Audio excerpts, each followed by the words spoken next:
Fever dog! Woo! Woo! Fever! Good dub. Ugly, but we found a way to win. Woo. If you remember how the Atlanta Dream beat you in a close game on May 20th at Gainbridge Fieldhouse, here's a revenge number that will give you chills. Caitlin Clark and the Indiana Fever turned everything on its head.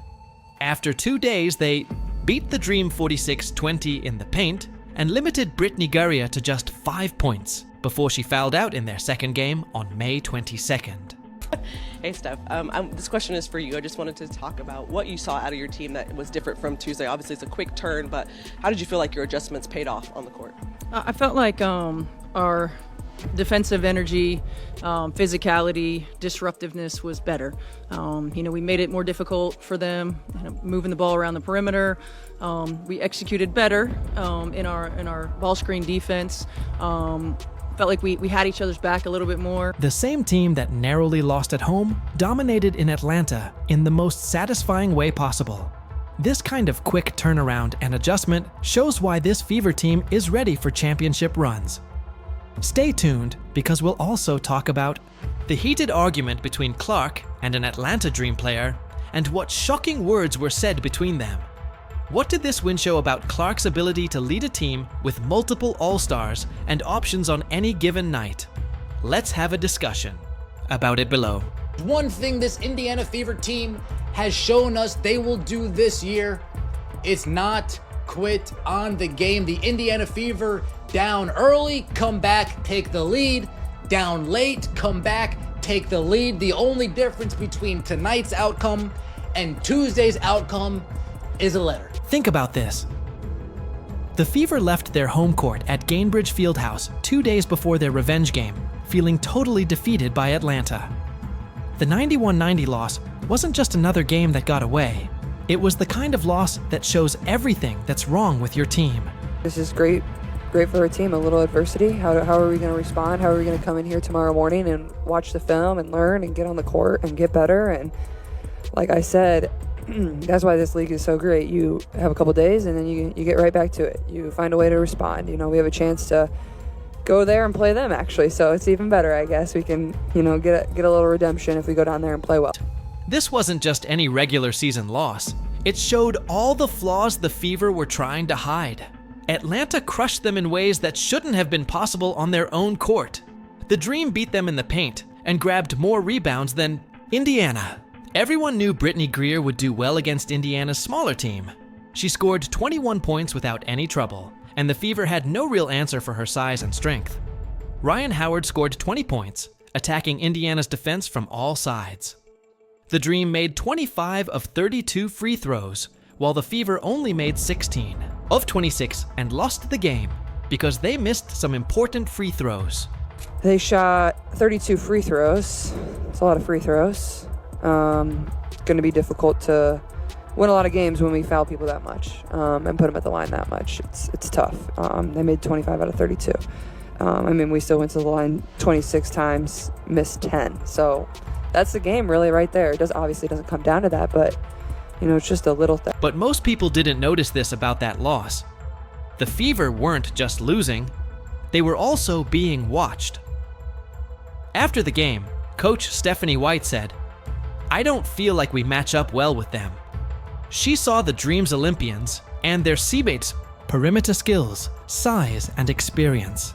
White and her team were already making plans for something else, though. Of our fight, the toughness that we showed, our ability to stay together. Our bench was really engaged in every timeout and in every huddle.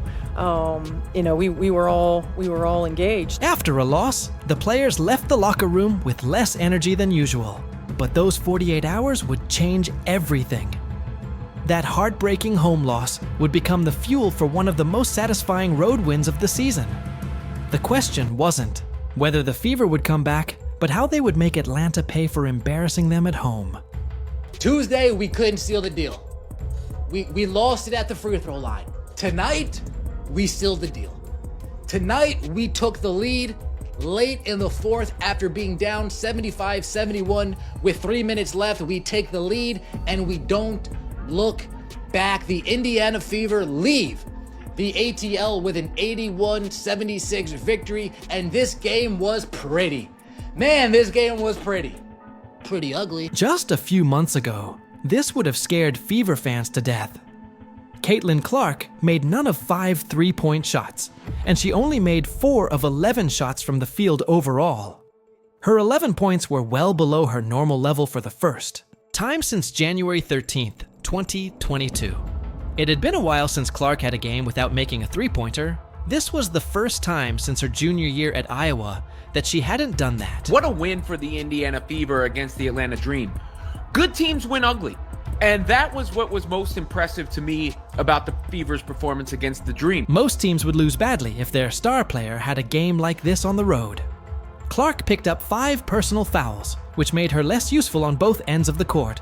She couldn't play during key moments because of her foul trouble. Any team that relied on their star player would have lost badly in this situation. Getting in foul trouble early, I think, messed up her rhythm, and she didn't really have her legs, because it certainly was one of the worst performances of Clark's career from a production standpoint offensively. First time in her career she didn't hit a 3. So nothing to write home about from Cece. But that's okay, right? Even when, that's happening, game's on the line, she's got the basketball. She's got the basketball, manipulates the defense, gets it to AB, who puts it away. However, the 2025 Fever proved that they had changed into something very different from what anyone thought they would be. Natasha Howard stepped up and scored 26 points, making an amazing 12 of 17 shots. Shout out to Natasha Howard, I will say. You didn't have a good game last game. You bounced back today. If I'm the Atlanta Dream coach, I'm going into tonight with a game plan. Folks, make Natasha Howard beat us. Don't let Caitlin Clark beat us. Don't let Kelsey Mitchell beat us. Don't let Aaliyah Boston beat us. Make Natasha Howard beat us. And Natasha Howard, she took on that challenge and she came through. Let's just think back a year ago. Who's that going to be? Katie Lou? Nope. Erica Wheeler? Nope. Nalissa Smith, you make me laugh. Howard completely erased the bad game she had against Atlanta by dominating the second half with 18 points, including 13 important points in the third quarter by herself. She also grabbed 7 boards and stepped up when the team needed her to. That's why we at least go out and get somebody like Natasha Howard that when Caitlin Clark, Kelsey, and AB aren't hitting, when Caitlin Clark, Kelsey, and AB are getting hoed with fouls, there's somebody there that's competent offensively that can keep us in the game. And Natasha Howard, you did just that. 26 points, 7 rebounds. Way to go, Natasha Howard. Sophie Cunningham looked like she had never been hurt again when she came back from an ankle injury. In just 20 minutes of play, she scored 9 points and grabbed 6 rebounds. She also made her first 3-pointer of the season, which started an 11-0 run that put the Fever back in the lead. Her debut brought energy to both ends of the court, and she even got an offensive foul in the last seconds, showing that her impact went beyond the stat sheet. Despite coming off the bench, Lexi Hull continued her strong season by scoring 10 important points and dishing out 4 assists, which was the highest total of her career. Her performance showed that the depth that everyone had been doubting was real, and the bench became a weapon instead of a weakness. Sophie Cunningham and Lexi Hull are the real deal. That's what it does look like. It looks like these two off the bench, you can name whoever you want. These two ladies off the bench are going to be the most impactful duo in the WNBA, hands down. Hands down, these two are going to be the most impactful duo in the WNBA off the bench. They bring the energy, they bring the heat, they're able to score, they play defense. The bench scored 16 more points than Atlanta's bench. In their last match, the Dream's depth had given them a big edge, but this was the exact opposite. Players like Cunningham and Hull were very important in getting goals and playing defense. Watchers could see that the Fever had more players and were better at using their strengths. This wasn't just a team win, it showed that the Fever were a real threat with many tools. When one player had a bad night, 3 others stepped up to help. The supporting cast didn't just survive Clark's off night, they thrived during it. Stephanie White, folks, we were up 3 points in the last minute. Stephanie White puts Sophie and Lexi and they say, press. In the last minute, Stephanie White says, Sophie, Lexi, press. Don't make it easy on them. Don't let them get into their offense. We gotta hassle them. We gotta haggle them. We gotta get on them. We need to force them to make decisions before they want to. And Sophie and Lexi did just that. Those two, great job tonight. The problems Clark was having showed something more important than any individual play this team could win. Championship teams need a lot of players who can step up and win games, as well as depth that can handle tough situations, and role players who can turn into stars when the time comes. The Fever showed they had all of these qualities in a single road game against a tough opponent. Brittney Griner came into this game expecting to do what she always does against smaller teams. At 6 feet 9 inches, Griner should have been the most powerful player on the court.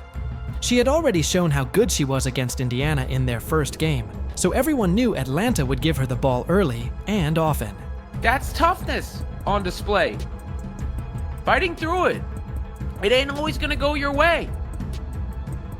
And then, like I said, some of the new players, I think Natasha Howard was excellent in this game.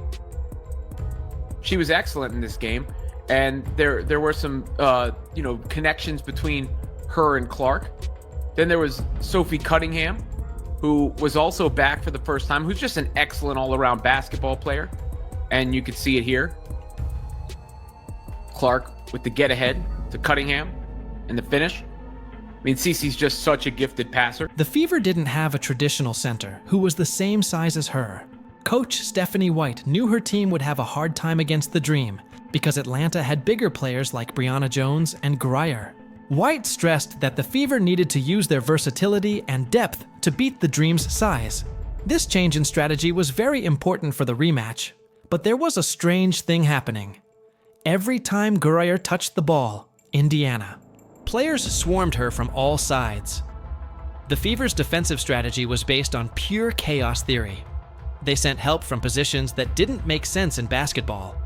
Players rotated all the time. Double teams came from odd places. Damaris Dantas, 17 minutes. Yeah, 1 for 5. Stephanie White, again, to her credit. Did you see what she did today with Dantas? Did you see what she did tonight with Dantas? Brittney Griner, are you in? You're in? Cool, Dantas, get in there. Brittney Griner, you're out? Cool, Dantas, get out. Brittney Griner, you're coming back in? Cool, Dantas, get back in. Griner, you're out? Dantas, you're done here. When the Fever were on defense, they put in what Coach White called a collective effort. They were ready to get physical every time Griner had the ball, and Indiana players were willing to take fouls to break up her rhythm. They made her work harder for every point. The team's defense was much better than in the first game. They out-rebounded the Dream 41-37, which was a huge change from the first game. They also held Atlanta to just 76 points on their home court. The improved physicality was clear to everyone watching. Her frustration grew with each missed shot and whistle. The referees weren't giving her the calls she expected. Her shots became harder. Her rhythm was thrown off, and every possession showed signs of wear and tear. Well, I felt like our depth came into play there, being able to go to our bench and bring a different defensive coverage and intensity level, and that allowed us to get out in transition. I mean, we're going to be at our best when we're in transition, and I felt like in that second quarter we were able to get out a little. With 338 seconds left in the game, Brittney fouled out with only 5 points and 7 rebounds. It was the second time this season that she fouled out against the Fever, and it was a clear sign of how well Indiana's defense was working. The Fever were able to stop the Dream's best weapon by playing tough defense and putting her in tough situations throughout the game. They made every possession a battle and slowly wore her down. Atlanta's game plan fell apart when their star player got called for a foul. Without their dominant big man, the Dreams were unable to score in the paint, and their offensive flow was completely interrupted. When the game was over, the Fever were sure that their main score threat was gone, just when they needed her the most. Brittney Griner tried to post up Damaris and failed to post up Damaris. She tried to move Damaris off the block on defense. She failed to move Damaris off the block on defense. Damaris Dantas isn't only a big body, she's a strong SOB. And Brittney Griner found that out firsthand. Before the game, things were getting heated between Caitlin Clark and Ryan Howard. Their heated exchange showed what kind of competitor Clark really is. After a hard foul, both players started to talk. and the cameras caught Clark saying something that perfectly showed how she felt at that moment. Start with the one that's going to be shared everywhere. Howard, who was picked first overall in 2022, was trying to scare the sophomore during a crucial road game. She had been tasked with guarding Clark all night, making every possession physical. The veteran was doing what veterans do, testing the mental toughness of the young players. This kind of challenge happens all the time when established players want to see what young stars are made of. Look, Ryan Howard was up in her grill all game, and there's the bump, there's the physical challenge there, and some words for Clark. But if you can see, Clark has some words back, and those words, if you lip read appropriately, or it seems like from the lip readers out there, were, "I'm not afraid of you. I'm not afraid of you. I'm not scared of you. I'm sorry." Clark looked her straight in the eyes and said, "I'm not afraid of you." He said this with the confidence that sets stars apart from giants. During the argument, she put her shoulder into Howard's chest and then gave Howard a mocking thumbs, up to show she wasn't backing down from anyone. The whole thing was caught on camera and went viral on social media right away. "I'm not scared of you." With that face, and that's competing. That's good basketball. That's fine. Howard wanted the challenge. I loved it.